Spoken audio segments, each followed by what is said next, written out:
I hope I catch it, but I'm listening to the scanner. I'm not logged in. I just woke up like an hour ago.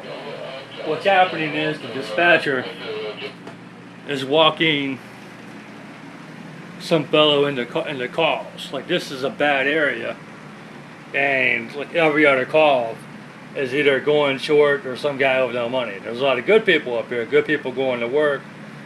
Good people, that will pay money and tip. They need service also. And from my point of view, it's completely impossible to tell. When we get a call, it's just a number. We can't tell what calls are good, what calls are bad. We can't just go back and cherry pick calls. So the dispatcher, she sees the call. She knows exactly what's good and exactly what's bad. And she's actually walking a fellow into a good call. She's making sure he knows where he is, where he's going. The customer. She has the customer on the phone, letting him know who's going to pick him up, and that's what's happening. And you can hear her just kind of walking the guy into the call. Just, hey, clear your meter, clear your back blurry. I'm sending. She's sending you something. I got the customer on the phone. She's literally walking him into that call. 7 minutes, Roger. Yeah.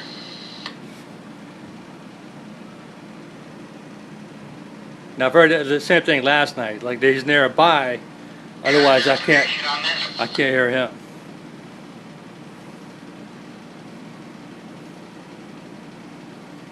He's asking for destination. No. They don't give destinations. Only one in the area, right? Well, it says they're Miami. Maybe I'll get lucky and they're going to Miami. That's what I thought at first when I see that. You see? It's probably going out of town. Yeah, wouldn't that be nice?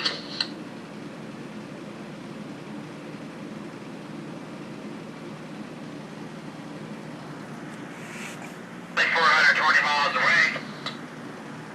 420 miles away.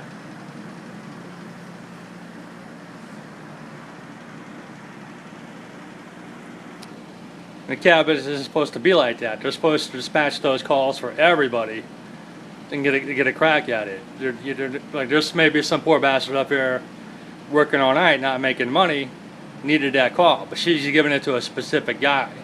Like, she either knows this fellow, he's a boyfriend, relative, or he's just flat out paying her money. And the bad thing about drivers paying dispatchers is they want to pass that money on to the customer. So if this person's paying cash, and when he picks up the customer, he's going to they'll try to tell the customer there's a surcharge, there's a tax, or something like that, and they're not supposed to do that. They can't legally charge more than the meter fare.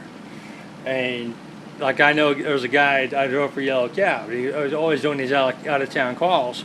He was always going like to Winter Haven, but then you find out he was having, in order to call him, they were charging these people he was charging these people half price. And then I think he was still kind of paying the dispatcher's money or whatever for the calls. And so the end of the week, so on one day, you meet him one day, oh, I just got back from Winter Haven. I just, but then at the end of the week, he's like, he factors in gas. He's not making any money. So one hand he's going out of town, and the other hand he's not making any money. Just because you're having to share money with somebody else and hauling people around half price. And I've heard this conversation before. Last night there was a nice conversation. She was walking this fellow into a call. It's nearby, because that's why I can hear him. I can only hear a driver speak if they're in close proximity. And they clearly seem to know each other. They have a working relationship of some kind. So I'm not exactly sure what the deal was between those two. And I'm glad I caught that. So you can hear it. And you can hear it when she talks to other drivers. There isn't that friendly familiarity between her and other drivers. There's like a firm, I don't give a fuck attitude. You're bothering me. So that's why when you get a call, you're not supposed to know. It's supposed to be complete luck of the draw. If I get a call in this area, it could be an out-of-town trip, somebody going to the grocery store, someone going to work, a guy with no money, or armed robber. It's completely luck of the draw. I have no clue what I'm getting before I accept that call. And that's the way the system's supposed to work. If you're going to help one person, you should help everybody. Here